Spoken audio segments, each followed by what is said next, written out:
All right, everybody, this is 10.5. We're going to talk about rationalizing the denominator and then also talk about special right triangles. Okay, first off, rationalizing the denominator. So we haven't even talked about how to do that, but why do we rationalize it, okay? So basically, we're asking to find, what's the difference between dividing, if we leave an answer as 5 divided by the square root of 2, how difficult is that versus 5 times the square root of 2? So in the olden days, before calculators and computers, a lot of math was done using tables. So if we wanted to know, what is the square root of 2, well, we would pull up a book and we would find that information. So for this example, the square root of 2 is approximately 1.41421, okay? So when we get into fractions, you'll see in a little bit, for the example, right in the bottom, 5 over the square root of 2. So if we wanted to calculate its value, using decimals and all that stuff, and again, remember that this was before calculators, we would have to do long division, okay? So over here's an example of a worked out problem. So long division, we would take 5 and we would divide it by the square root of 2. So as you look through this, it looks like it's a lot of work, and it is, okay? So we're trying to compare these two versus if you were to multiply. So multiplying a rational and irrational is a lot easier. As you look at the work, it's bam. The thought of maybe going over this in class, I just feel like it just takes a lot of time. So I want you to realize that it is difficult to calculate a value when you're dividing irrational numbers, okay? So this is difficult. But if we're multiplying, this is easier. Okay, I wouldn't say it's super easy, but it is definitely easier. Okay, so this is the reason why we rationalize the denominator. Rationalizing denominator is talking about how we don't want roots in the denominator. And we'll talk about how to do that in a second. Okay, so was it easier to multiply or divide? Multiplication is way easier. Okay, so now we know the why. When do we rationalize the denominator? So we rationalize the denominator whenever the denominator is irrational, meaning that we have a root in the denominator. So here is an example. We want to rationalize that. We want the denominator not to be irrational. So how we do that is we will multiply top and bottom by the denominator. So this, again, is just 1. We're multiplying the original fraction by 1. We're not changing the problem. We're just simplifying, or I shouldn't say simplifying, we're rearranging the number, okay? So, and again, we've talked about how to do this, is when we multiply, well, this is 1 times the square root of 2. That's just 1 square root of 2. We probably don't need the 1, so I'll just erase that. And then when we multiply the square root of 2, oops, I just erased that. When we multiply the square root of 2 times the square root of 2, well, that's just the square root of 4. And this will happen a lot, is we'll just end up getting the square root of 2 over 2. So now our denominator is not irrational, it's rational, okay? So that is how you do that, okay? Here's some things that you should keep in mind. I had something I was going to talk about. I wrote it on my other notes. Let me grab it really quick. Oh yeah. So we're always going to want to, I'm just going to copy this. And this is on your filled-in notes if you ever want to look at it that way, okay? So paste. Always simplify the root. So if by chance you end up having like the square root of 20, we want to simplify that, okay? And we always want to simplify the fraction. So for this example, if we have 2 over 10, well, that's the same as 1 over 5, okay? So always simplify the fraction, okay? Also, we talked about this when we talked about the quadratic formula, is if you had the square root of 2 over 10, that is not equal to the square root of 1 over 5, okay? So you can only simplify like terms. So rational to rational, irrational to irrational. So if we had something that was like the square root of 3 over the square root of 6, well, that's the same as the square root of 1 over 2. So you could do that, okay, because they're both irrational numbers. You won't be running into that, but just FYI. All right, so there's some stuff. I have lots of examples. They're already filled in on the notes on Canvas. If you want to have a look at those, great. I picked 4 of them that I feel are most similar to what you're going to see on your notes or on your homework or on your notes, I guess, okay? So here, we have an irrational denominator, okay? So again, we're always going to multiply it by that irrational denominator, okay? We'll multiply straight across. So 7 times the square root of 5 is 7 square roots of 5. And then the square root of 5 times the square root of 5 is the square root of 25, which is just 5. So with practice, you'll probably just go straight from here to here. Again, what we're doing is another way to think of this is we're doing the square root of 5 times itself. So that's the same as the square root of 5 squared, and those will just cancel, okay? So it'll save you a little bit of time if you realize that, but again, you could always do this first and then simplify to give you 5, okay? All right, so here is another example. Again, it doesn't matter if it's irrational, if the numerator is irrational, that doesn't matter. All we want to do is we want to get rid of the denominator's irrational number. Okay, so we'll multiply top and bottom by the square root of 4. Again, this is like 8 times 1, so that will give us 8. And the square root of 5 times the square root of 4 gives us the square root of 20. And then the square root of 4 times the square root of 4 is 4.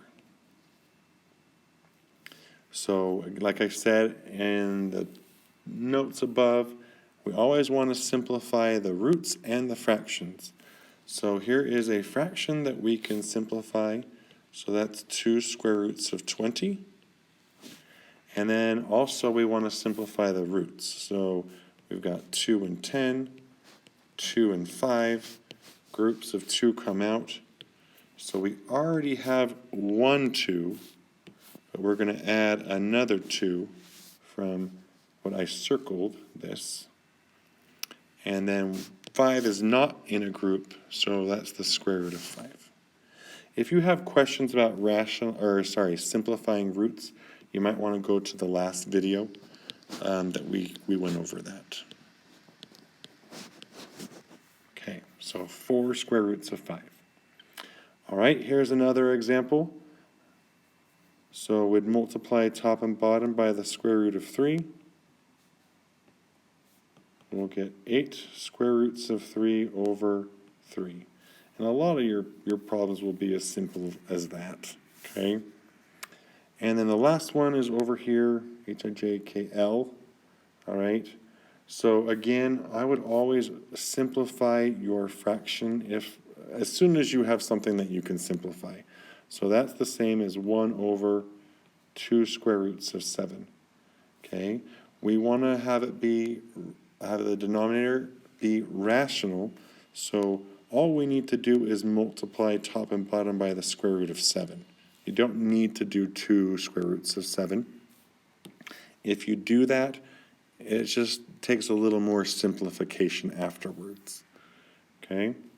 So we'll end up getting square root of 7 over 2 times 7. So again, the square root of 7 times the square root of 7 is the square root of 7 squared, and we just get 7. So we'll get square root of 7 over 14. All right. Okay, so any questions, please let me know. Again, those are the examples that I think are probably the most important, but you're welcome to have a look at any of the others. They're filled in on the notes. It's probably going to be on just the the home module for Unit 10. All right, so that is rationalize the denominator. The last thing we need to talk about is talk about these special triangles. So these triangles, if you notice, if you were to look at the angles, these are always 90. Okay, these right triangles are 90 degrees. And then the other angles, so if this is 30, then this has got to be 60. So these triangles are, well, that just got kind of weird. Okay, these triangles are 30, 60, 90 triangles. Okay, and all of them are like that for these examples. Okay, and if you have a 30, 60, 90 triangle, then there's something special about their sides. So we're going to discover that, and then there's going to be one other type of triangle that we'll be looking at too. Okay, so this takes a little bit of time because we're going to start by using the Pythagorean theorem, and then we're going to find a pattern. So if we're trying to find this missing side, again, this could be A, B, C is always across from the 90 degrees. So we'd use the Pythagorean theorem, so 4 squared plus x squared equals h squared. And this is, we covered this last time, so if you have questions about the Pythagorean theorem, go back to the 10.4 video. Okay, so we got 16 plus x squared equals 64. We would want to solve for x now. We'd subtract 16. X squared equals 64 minus 16 gives you 48. And then we'd want to get x by itself, so we would square root both sides. And the square root of 48, you'd want to do maybe I should erase that first. We want to simplify the root, and that's going to be important to find this pattern.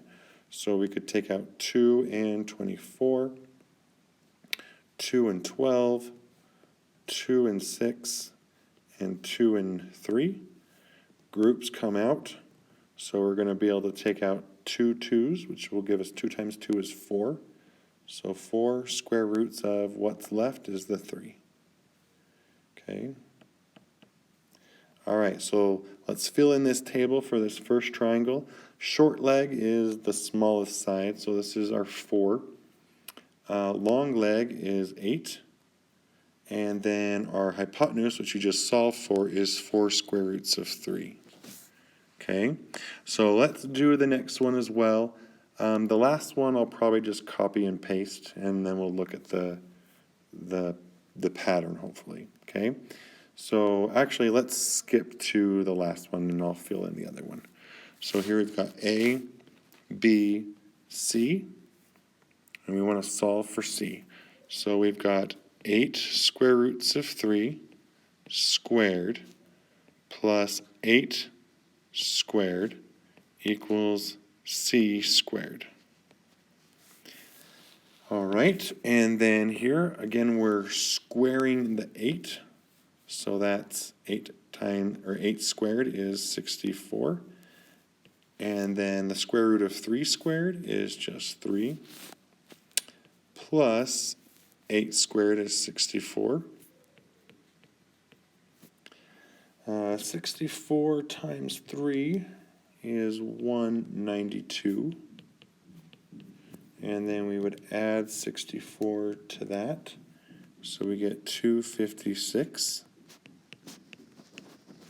Okay, and then we would square root both sides. So the square root of that, I think it's a perfect square.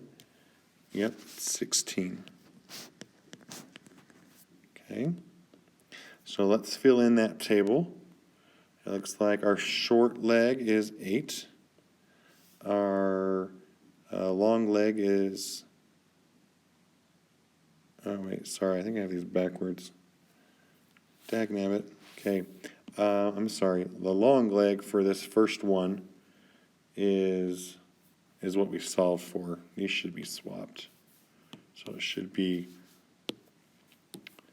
4 square roots of 3, and this is 8.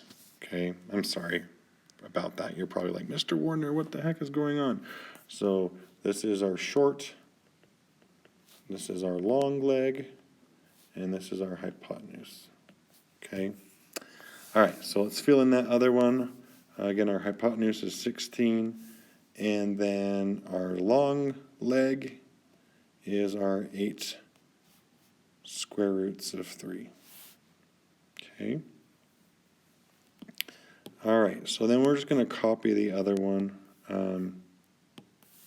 Sorry, kind of need to have the same color. Drives me crazy. Okay, so over here, we're going to grab that notes. Again, you're welcome to do the same. You can just copy that. Or pause and do it yourself. That's probably a better way to do it. Okay, trying to see where I have room. That seems about good. Okay. All right, so we end up getting, let's write these down.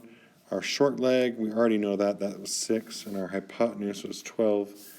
And then we solved for the long leg, which is 6 square roots of 3. Okay, so you're probably looking at that table and saying, oh, I see a pattern. Okay, and it all has to do with that short leg. Okay, so if, let's say the short leg, let's just call it X. Okay, this is our short leg. So how is that related to the long leg? Well, it's the same as X, but it's being multiplied by the square root of 3. And then for the hypotenuse, how is that related to the short leg? Well, the hypotenuse looks like it's 2 times that short leg. So that's the pattern that we can find here with these special right triangles. Okay. Sometimes people talk about it as 1, 2, square root of 3. That's the way people remember it, I think, because it's just counting 1, 2, 3, but 1's the square root. Okay, that might be helpful to remind you. Okay, all right, and we'll use that to solve some sides, because I mean, doing the Pythagorean theorem, I mean, you know how to do it, but I mean, it takes a while, and you have to simplify the roots and all that stuff. You can go a lot quicker if you can realize that there's just a pattern between the sides. Okay? All right, here is the other special type of triangle. This is a 45, 45, 90. Probably should have had that little right triangle written there. Okay? But with an isosceles triangle, that's what this is, right? We know that that side is the same. So right away, we know that this is 6 and this is 6. And for the other, it's 10 and 10. Okay, so that's not too bad. Now let's figure out what the hypotenuse is. Okay, So again, we'll need to use the Pythagorean theorem. Again, this could be your A, this could be your B, this could be your C. So 6 squared plus 6 squared equals C squared. 36 plus 36 equals C squared. And we end up getting 72 equals C squared. We'd square root both sides because we want to know what C is. And again, we're going to need to simplify the root. So we've got 2 and 36. I think we actually did this for our last notes, for our 10.4. We could do 2 and 18, 2 and 9, 3 and 3. Groups come out, so we take out a 2 and a 3. So 2 times 3 is 6. And we end up getting the square root of what's not in a group, which is 2. So we end up getting 6 square roots of 2. Now let's do the other one. It's not too difficult. Again, we're doing A and B. 10 squared plus 10 squared equals C squared. 100 plus 100, 200. Square root both sides. Again, we get C equals the square root of 200, but we need to simplify the root. So 2 and 100. Here we could do 10 and 10. Again, you don't need to go all the way to prime numbers. As long as you see a pair, again, we're doing the square root of 10 times 10, which is 10. So we take out a 10, and we keep the 2 that's not in a group. So we end up getting 10 square roots of 2. All right, so what's the pattern that you see here? If this is our leg, what do we know about the other sides of the triangle? Well, the other leg is also going to be the same. And then the hypotenuse is always going to be x times the square root of 2. So 1 square root of 2. Okay, that's the pattern. Okay, so if we can find the x, if we can find the short leg of either of the triangles, then we can use this pattern to find the other sides. Okay, so again, this is the two types of triangles. If this is x, then this is x, and this is x square roots of 2. And then for the 30, 60, 90, we've got x, 2x, and the square root, x square roots of 3. Okay? All right, so we are going to do probably all of these problems because they're all a little different. Sometimes they'll give you the short leg or the long leg or the hypotenuse. So go through this with me. I think it's great if you can pause and try some of these as you go along. Okay, so the first, it's kind of broken into two parts. Looks like we have the first 5 is the 45, 45, 90, and then the last 5 are 30, 60, 90. Okay, so let's get into it. So they're always going to give you one of the sides, and we'll need to find the other 2.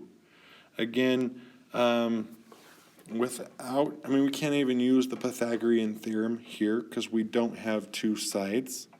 So we kind of need to know the pattern, okay?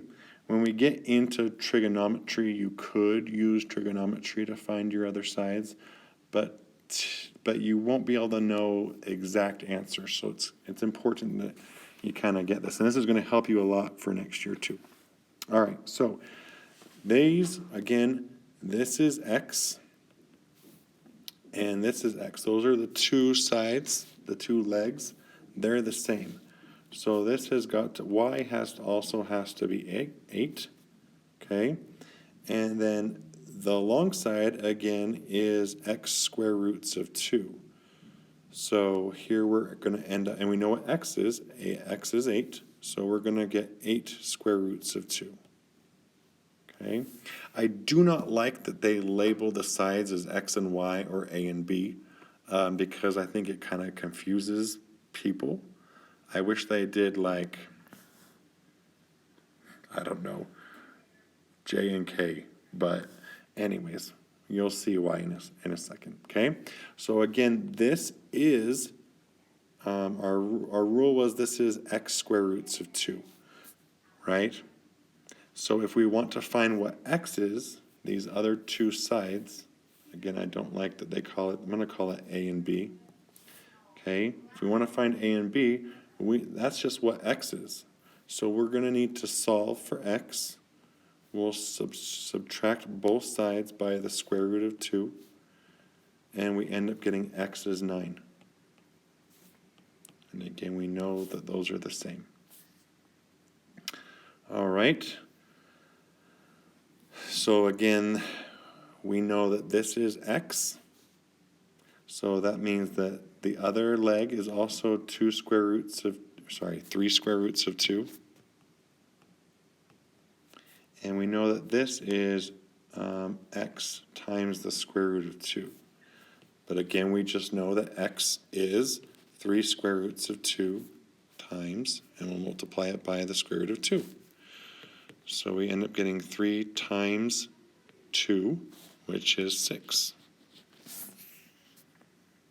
Again, pause, think about it for a little bit, try and do your own. I'm telling you, it will help you a lot. Just watching me do this isn't nearly as important or helpful if you don't try it yourself. Okay? Again, this is x. So this is also x. And then a is x square roots of 2. So we're going to substitute this. We'll get 5 square roots of 5 times the square root of 2, which is 5 square roots of 10. All right, last one. Again, this is x square roots of 2. We're going to need to solve for x, okay? So divide both sides by the square root of 2. X equals 8 square roots of 2. But we want to rationalize the denominator. So this is the first try where we've run into something where we needed to rationalize the denominator. We'll multiply both sides by the square root of 2. We'll get 8 square roots of 2 over 2. And we can actually simplify this. This will give us 4 square roots of 2. All right, and that is x. So y is 4 square roots of 2, and this is 4 square roots of 2. Again, this is why I don't like how they label it x and y, because we're using x as kind of like our placeholder for finding these sides. All right, now we're doing the others. Again, we know that the pattern here is x, 2x, and x square roots of 3. So if we know what x is, then we can just substitute that in for x. So 2 times 2 is 4. And we'll plug in 2 square roots of 3. Okay? So you're always going to try and find out what x is. So if we don't, here we already have x. And so we can just plug it into our pattern, our 2x and our x square roots of 3. Okay? All right. So here's another example. Here, again, this is 2x. So if we need to find what x is, we're going to need to divide both sides by 2. So we'll end up getting that x is 5. And so this is 5. And again, this is x square roots of 3. So 5 square roots of 3. Okay? So again, I don't like how they call it x, because then it gets all confusing. All right? Most people will use either x, or you could use a for like a squared plus b squared equals c squared, but some of the problems we also have a's. So again, I'd probably just change these to a and b's. Okay? All right, so again, this is x, this is 2x, and then this is x square roots of 3. So if we need to find what x is, we'd divide both sides by the square root of 3, and we get that x is 4. And a is 2 times 4. So we kind of go this way. Okay, so we got to find what x is first. Okay, and then you can find everything else. So here we already have what x is. We know that, and again, I'm going to call this a and b. A is going to be 2 times x, so we can just plug that in. 2 times 4 square roots of 2, so 8 square roots of 2. And then, again, the other leg, the bigger leg, the larger leg, is x square roots of 3. So we plug that in, we get 4 square roots of 2 times the square root of 3, and we'll get 4 square roots of 6. Last example, again, I'm going to change this to be a and b. So this is x, this is 2x, and this is x square roots of 3. So again, you kind of see this as like a little equation you need to solve for. We need to solve for x, so we'll square root both, or divide both sides by the square root of 3. So x is 6 over the square root of 3, but we don't want irrational numbers in the denominator, so we would rationalize it. So 6 square roots of 3 over 3. Ooh, and that actually simplifies to give us 2 square roots of 3. So that is what x is. And then we can plug that in here. Oops, sorry. And we would get 2 times 2 square roots of 3, which gives us 4 square roots of 3. Okay? So those are all the examples. Those are all the things that you could run into. Okay? So again, just you're going to need to remember, or I guess you could use your notes, that the pattern for 45, 45, 90 is, again, is x, x, and 2, or sorry, x square roots of 2.